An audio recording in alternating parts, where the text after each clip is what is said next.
It wasn't supposed to be seen. Buried deep within routine security footage from a luxury London suite, Palace Link technicians reportedly uncovered something so unexpected, so deeply unsettling, that it triggered an immediate escalation behind closed royal doors. What began as a routine review quickly spiraled into a classified internal concern, one that insiders now suggest sent shockwaves through the very heart of the monarchy. Before we go deeper into what this really means for the royal family, make sure to subscribe so you don't miss a single update. What makes this discovery even more disturbing is not just the footage itself, but the timing.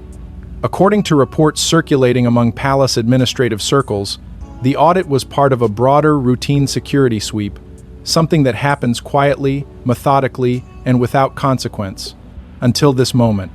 Because this time, something didn't align. Something didn't follow protocol. And in a system where every movement is accounted for, even the smallest irregularity can become a matter of national concern. The suite in question, described by insiders as one of the most discreet and secure accommodations in central London, had previously hosted high-profile guests under strict confidentiality agreements. Among those names, one stood out immediately: Meghan Markle. Her stay, at the time, had been treated as routine, uneventful, and entirely private. But now, in hindsight, those familiar with the timeline are beginning to revisit that period with a different lens. Reports suggest that during the audit, technicians noticed patterns within the footage that didn't correspond with official logs, movements that weren't recorded, interactions that weren't scheduled, and perhaps most unsettling of all, moments that appeared to fall outside the expected framework of security oversight. It wasn't a single incident that raised alarms, but a sequence, a chain of events that, when pieced together, formed something far more difficult to dismiss. Palace security officials, according to various interpretations of internal communications, were alerted almost immediately, not with panic, but with urgency. The kind of urgency that signals something must be contained before it spreads. Within hours, the footage was reportedly escalated to senior-level review, bypassing standard channels in a move that insiders describe as highly unusual. This wasn't just about protocol anymore. This was about control. About understanding how something could exist within a system designed to prevent exactly this kind of anomaly. The language used in those early briefings, as later described by sources close to the matter, was careful but telling. Words like irregular, unaccounted, and inconsistent began to surface, each one carrying a weight that went far beyond technical error. And then came the decision that changed everything. The footage, rather than being archived or dismissed, was reportedly sealed under restricted classification. Access was limited, documentation minimized, conversations redirected into private channels. It was as if the system itself had recognized the potential implications and responded instinctively, closing ranks before questions could even be fully formed. But even within that silence, something began to shift. Whispers. Quiet, cautious, but persistent. Senior aides, those accustomed to navigating the unspoken rules of palace life, began to sense that this was not a routine matter, that something deeper was unfolding beneath the surface. Because in an institution built on precision, tradition, and absolute control, anomalies are not just errors, they are signals. Signals that something has slipped through the cracks, something that wasn't meant to be seen. And as those whispers grew, so too did the tension surrounding what had actually been captured. Because the real question was no longer whether the footage existed. It was what it revealed and why those who saw it chose to remain silent. But what exactly was captured on that footage, and why did it prompt such an immediate and silent reaction from the palace? Long before the footage surfaced, there had already been quiet questions about that particular stay, questions that, at the time, were dismissed as routine speculation. But now, with timelines aligning and records revisited, a far more complex picture is beginning to emerge. In the days that followed the initial discovery, those closest to palace administrative channels reportedly began reconstructing every detail tied to that visit, tracing movements, cross-checking logs, and revisiting decisions that had once seemed insignificant. What they found, according to sources familiar with the internal review, was not a single discrepancy, but a pattern of subtle inconsistencies that had gone unnoticed in real time, only becoming visible when viewed as part of a larger sequence. The timeline itself, once considered routine, began to shift under scrutiny.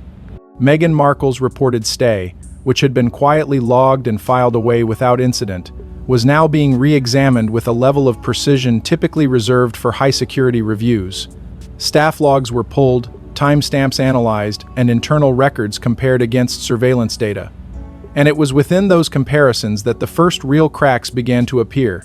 According to various interpretations of the findings, certain entries didn't align with recorded movements.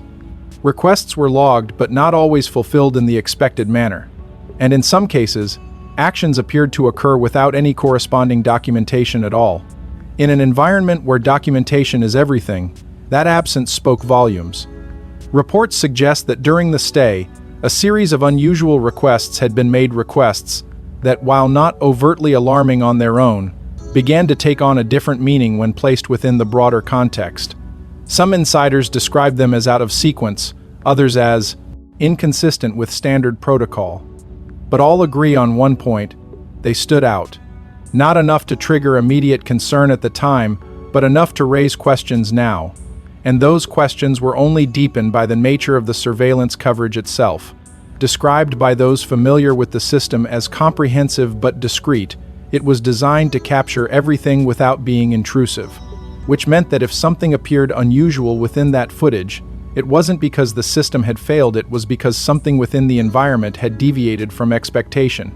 As the review continued, Palace insiders, those who had initially dismissed the situation as routine, began connecting details that had previously seemed unrelated. A timestamp here, a log entry there, a request that didn't quite fit. Individually, they meant little.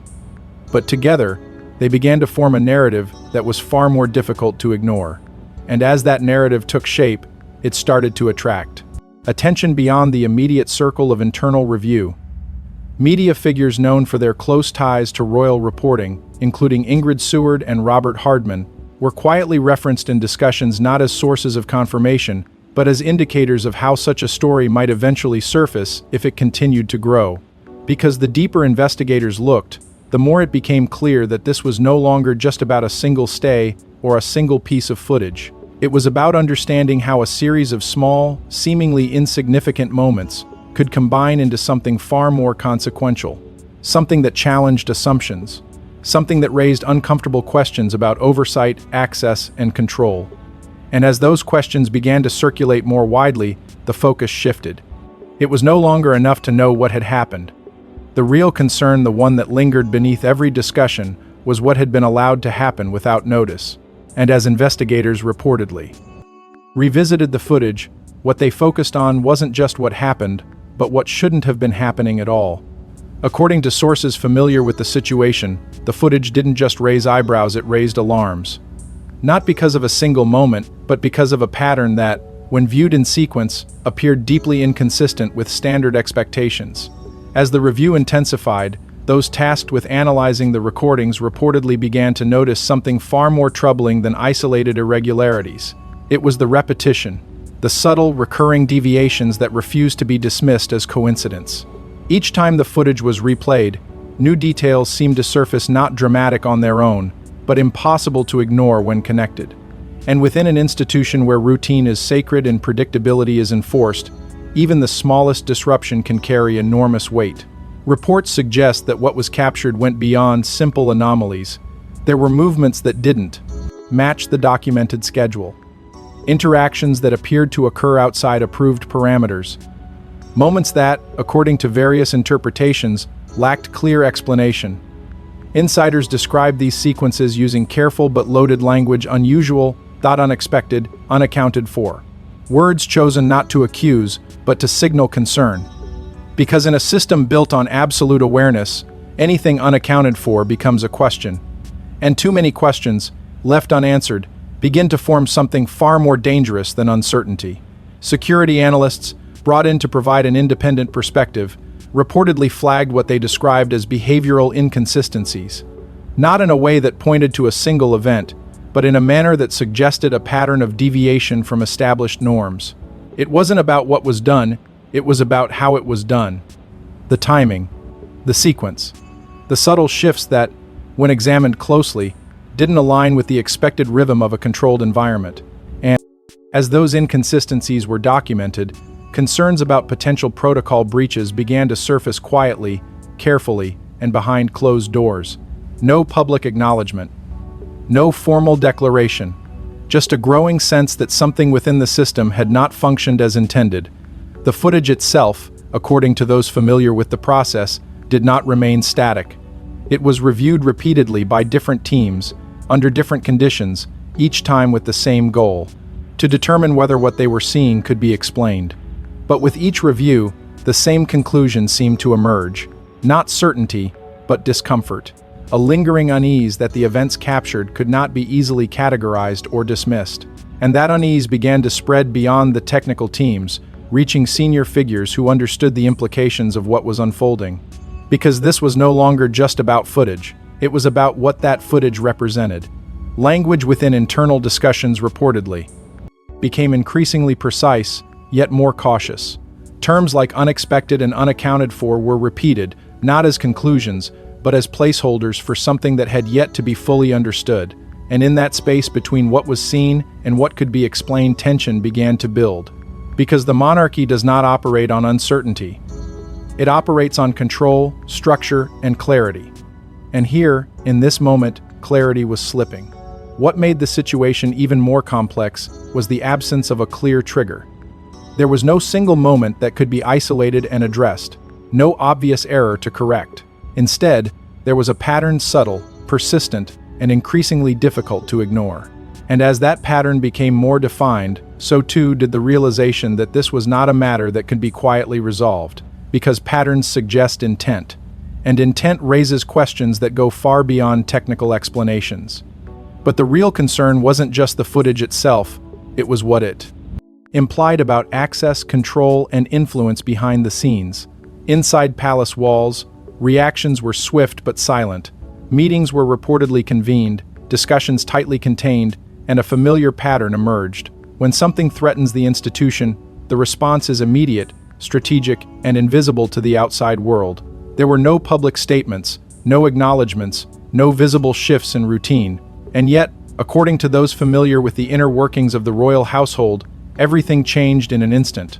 What had begun as a technical concern had now crossed into something far more sensitive, something that required not just analysis, but control. The kind of control that operates quietly, decisively, and without leaving a trace. Reports suggest that emergency-level discussions were initiated almost immediately after the findings were escalated. Not the kind of meetings that appear on official schedules, but the kind that unfold behind layers of protocol, attended only by those deemed essential. Senior figures were reportedly briefed under strict confidentiality, with access limited and information carefully managed.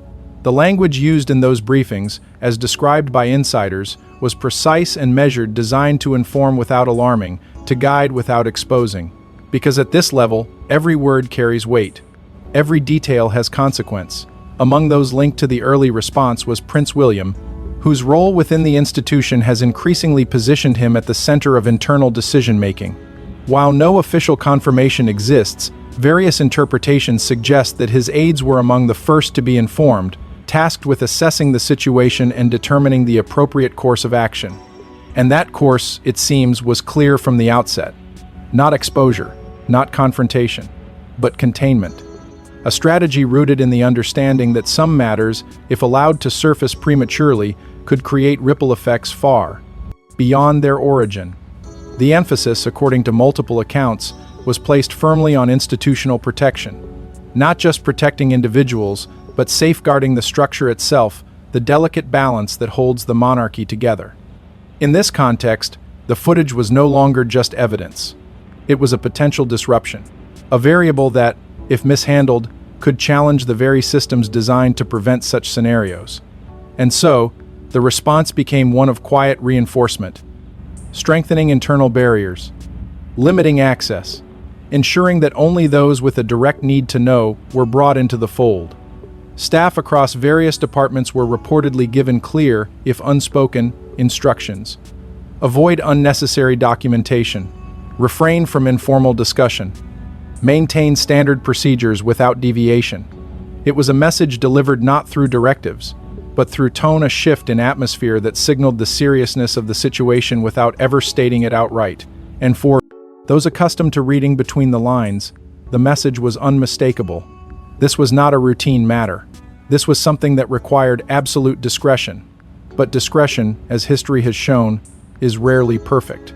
Even within the most controlled environments, information has a way of moving quietly, subtly, but persistently. A comment here, a glance there, a detail shared in confidence that begins to take on a life of its own. And as the days passed, that movement began to accelerate. What had been contained within a small circle started to expand, reaching individuals who were not part of the original discussions, but who recognized the signs of something unusual unfolding. Because when an institution is structured as the monarchy shifts its internal rhythm, even slightly, those attuned to its patterns begin to notice, and they begin to ask questions. Questions that, once formed, are difficult to silence. Questions that seek answers, even when none are given. And it was within that growing space between silence and speculation that the situation began to evolve beyond the control of those who had first sought to contain it. Yet even with containment efforts in place, whispers began slipping beyond palace corridors, fueling a growing storm. It started as a whisper, then a murmur, and now it's becoming something much harder to ignore. Across media circles and royal commentary platforms, speculation is building around what insiders are calling one of the most unusual security concerns in recent memory. At first, the signals were subtle: a passing comment in a column, a carefully worded remark during a broadcast. Nothing direct, nothing confirmed, just enough to suggest that something was unfolding beneath the surface. But in a media landscape finely tuned to even the slightest shift in royal dynamics, it didn't take long for those fragments to begin forming a larger narrative. Tabloids, often dismissed yet closely watched, were among the first to hint at a hidden issue. Not with headlines, but with tone, with phrasing that leaned just slightly away from routine reporting. Words like unusual, sensitive, and under review began appearing with increasing frequency. And then came the more specific references, phrases that seemed to carry weight far beyond their brevity. Sealed footage. Restricted review. Terms that, while never officially acknowledged, suggested a level of internal concern that could not be easily ignored. These weren't the kinds of phrases used lightly. They implied process. They implied action. And most importantly, they implied that something significant had already taken place behind closed doors. Royal experts, those who have spent years navigating the delicate balance between access and interpretation, began to speak with noticeable caution. Figures like Ingrid Seward and Robert Hardman were referenced in discussions not for what they confirmed, but for how they framed their observations. Their language remained measured, their conclusions restrained.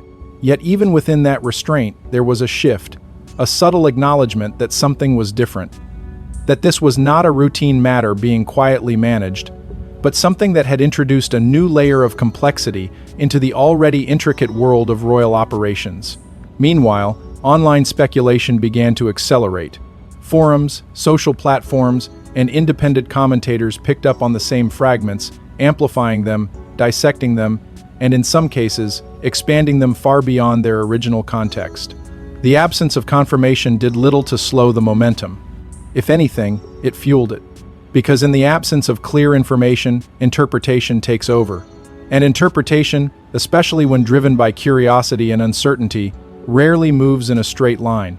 It branches, it evolves. It creates possibilities that, while unverified, become part of the conversation nonetheless. Through it all, the palace remained silent. Completely, consistently, and deliberately silent.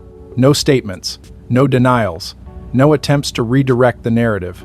And that silence, rather than calming the situation, seemed to intensify it. Because historically, silence within the monarchy is rarely accidental. It is strategic. It is calculated. And it often signals that something is being managed at a level far beyond public view. For some, that silence reinforced skepticism, a belief that the speculation was being overstated, that the story lacked substance. But for others, it did the opposite. It suggested that the issue was real, that it was serious, and that it was being handled with the kind of discretion reserved for matters of genuine consequence. As the narrative continued to evolve, it began to split. On one side, those who viewed the situation as another example of media overreach, a story built on fragments and fueled by assumption. On the other, those who believed that where there is smoke, there is something worth investigating. And between those two perspectives, tension grew. Because the truth, whatever it may be, remained just out of reach, hidden behind layers of silence, speculation, and carefully controlled information. And in the absence of clear answers, one question continues to echo louder than the rest. Because this story may not just be about a single hotel room or even a single individual. According to those watching closely, it could point to something far more significant, a deeper tension between image, control, and the fragile balance of royal legacy. What began as a contained internal concern has now evolved into something far more expansive, something that forces a difficult question into the open: how secure is a system that depends so heavily on absolute control when even one unexplained anomaly can ripple outward with such intensity? For those who study the monarchy not just as a family but as an institution, this moment feels different. Not explosive, not immediate, but slow, heavy, and quietly unsettling. Analysts familiar with royal operations suggest that the implications may stretch far beyond the immediate issue. Because if reports of irregular access and unaccounted activity hold even partial weight, then the conversation shifts from what happened to how it was allowed to happen. And that is a far more uncomfortable discussion. It raises questions about trust not just between individuals, but within the very framework that governs royal security. Who has access? Who authorizes that access? And what systems are in place to ensure that every movement, every interaction, every presence is accounted for without exception? These are not new questions. But in moments like this, they return with renewed urgency. At the heart of it all lies a delicate balance that the monarchy has spent decades carefully maintaining, the balance between public image and internal reality. On the surface, everything remains composed, controlled, and unwavering. But beneath that surface, according to various interpretations, there are layers of complexity that rarely come into view. Layers where decisions are made quietly, where protocols are adjusted without announcement, and where the preservation of stability often takes precedence over transparency. And when something disrupts that balance, even slightly, it exposes the tension that has always existed between what is shown and what is managed. Comparisons are already being drawn quietly, cautiously, to past moments in royal history where control was tested and narratives began to slip. Not identical situations, not direct parallels, but echoes. Instances where small details led to larger questions, where silence became a strategy, and where the institution was forced to adapt without revealing the full extent of the challenge it faced. Those moments, in hindsight, often marked turning points. Not always visible at the time, but significant in shaping how the monarchy would move forward. And now, some insiders suggest this could be another such moment. Central to this evolving narrative is the idea of control, not just of actions, but of perception. The concept of a controlled narrative has long been understood as part of how the monarchy operates. Information is managed, stories are guided, public understanding is shaped carefully, deliberately, and with precision. But when elements emerge that cannot be easily integrated into that narrative, the challenge becomes far more complex. Because it is no longer just about managing what is known, it is about containing what is unknown. And perhaps most telling of all are the whispers that this may not be the end of the story. That what has surfaced so far is only a fragment, a single thread in something much larger.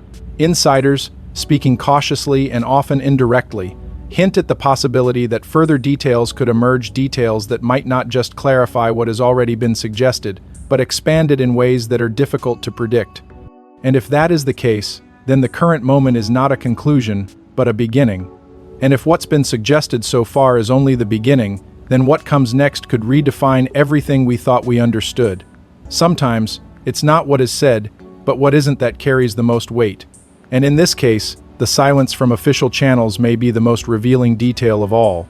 As speculation continues to build, one detail remains constant, unshaken, and almost unnervingly precise: the palace has said nothing. Not a denial, not a clarification, not even a carefully worded acknowledgement designed to ease growing curiosity. And for those who understand how the monarchy communicates, that absence is not empty. It is deliberate. It is calculated. And above all, It is meaningful in ways that words often are not. The refusal to comment has, in many ways, become the story itself. Because in an era where even the smallest developments are often met with immediate response, this kind of sustained silence stands out. It creates space for interpretation, for speculation, for questions that multiply rather than fade. And as those questions continue to circulate, the silence begins to take on a presence of its own. It becomes a signal, not of what is known, but of what is being withheld. And that distinction is where tension begins to settle, quietly but persistently. Historically, this is not unfamiliar territory for the monarchy. There have been moments sensitive, complex, and deeply internal where silence was chosen over explanation. Moments where speaking too soon, or too openly, risked creating more instability than it resolved. In those instances, silence served as a form of control, a way to contain, to manage, to allow time for internal processes to unfold without external pressure. But those same moments also came with consequences. Because silence, while protective, can also be interpreted. And interpretation, especially when driven by uncertainty, rarely remains neutral. Analysts observing the current situation suggest that this silence is not accidental. It is strategic. A decision made not out of avoidance, but out of necessity. Because addressing the issue publicly, whatever its true nature, could introduce variables that are difficult to control. It could validate speculation. It could shift focus. It could open doors that are meant to remain closed. And so, the choice becomes one of restraint, of holding back even as external pressure begins to mount. But that restraint does not exist in isolation. It exists in tension with a growing demand for transparency, a demand that is becoming harder to ignore. Within that tension lies a deeper conflict, one between internal containment and public accountability. The monarchy, by its very nature, operates within a framework that prioritizes stability above all else. But in a world that increasingly values openness, that framework is being tested, and situations like this bring that test into sharper focus. Because when something appears to fall outside the expected order, the instinct to contain it can clash with the expectation to explain it. And in that clash, silence becomes both a shield and a question. The media, sensing that imbalance, has begun to apply pressure. Not aggressively, not directly, but persistently. Requests for clarification.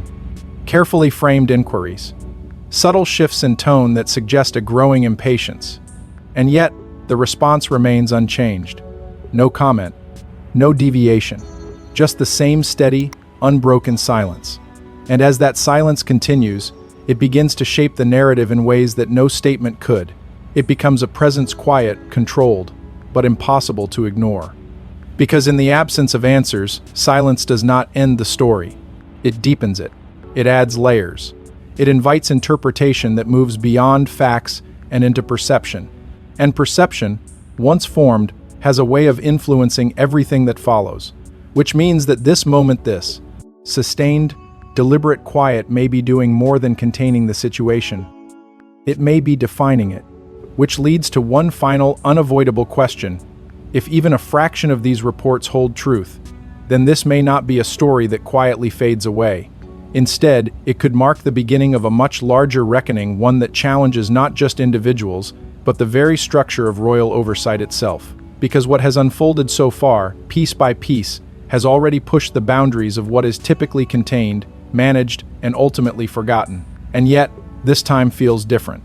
Not louder but deeper, more persistent. As though something beneath the surface has shifted, and no amount of silence can fully restore the balance that once existed. There is growing speculation, fueled by those closely watching the situation, that this may not be the final chapter. That additional details, whether intentional or not, could find their way into the public domain, not through official channels, but through the same quiet pathways that allowed the initial whispers to emerge. A document referenced indirectly, a detail confirmed without context, a fragment that, when added to what is already known, begins to reshape the narrative in ways that are difficult to control. Because once a story reaches this stage where curiosity meets uncertainty, it rarely retreats. It expands. The long-term implications of such a development are not easily measured, but they are impossible to ignore. Trust, within the framework of the monarchy, is not just a value, it is a foundation. And when that foundation is questioned, even subtly, it introduces a level of instability that cannot be addressed through routine measures. It affects how decisions are made, how information is handled, and how relationships, both internal and external, are maintained. Because the monarchy does not operate in isolation. It exists in constant dialogue with the public, with tradition, and with its own carefully constructed identity. And when that identity is challenged, the response must be both immediate and enduring. At the same time, the contrast between public perception and internal reality continues to widen. On the surface, the institution remains composed, unwavering, and consistent with centuries of tradition. But beneath that surface, according to those familiar with the evolving situation, there is a growing awareness that adaptation may be necessary. Not dramatic change, not visible transformation, but subtle shifts in how oversight is maintained, how access is granted, and how potential vulnerabilities are addressed before they become visible. Because scrutiny, once intensified, does not simply disappear. It lingers, it evolves, and it demands response. Experts remain divided on what comes next. Some believe that the story, lacking concrete confirmation, will eventually lose momentum absorbed into the long history of speculation that surrounds the monarchy. Others argue the opposite, that the absence of resolution will only strengthen its presence, keeping it alive in conversation, in analysis, and in the quiet corners where unanswered questions tend to gather. And it is within that division between those who expect closure and those who anticipate continuation that the true tension lies. Because uncertainty, once introduced, does not resolve itself easily. It lingers in the background, influencing perception, shaping narrative, and quietly redefining what is considered stable. And in this case, that uncertainty feels deliberate, not manufactured, but sustained, as though the story itself has become part of a larger, more complex dynamic, one that extends beyond any single moment, any single piece of footage, or any single interpretation. And so, the situation remains exactly where it began, in a space between what is known and what is suspected, between silence and speculation, between control and exposure, a space that resists definition, that challenges certainty, and that continues to evolve with every passing moment. Because in the world of royalty, the most powerful stories are rarely the ones confirmed, but the ones that refuse to disappear. Thanks for watching. Please don't forget to like and subscribe, and we will see you in the next one.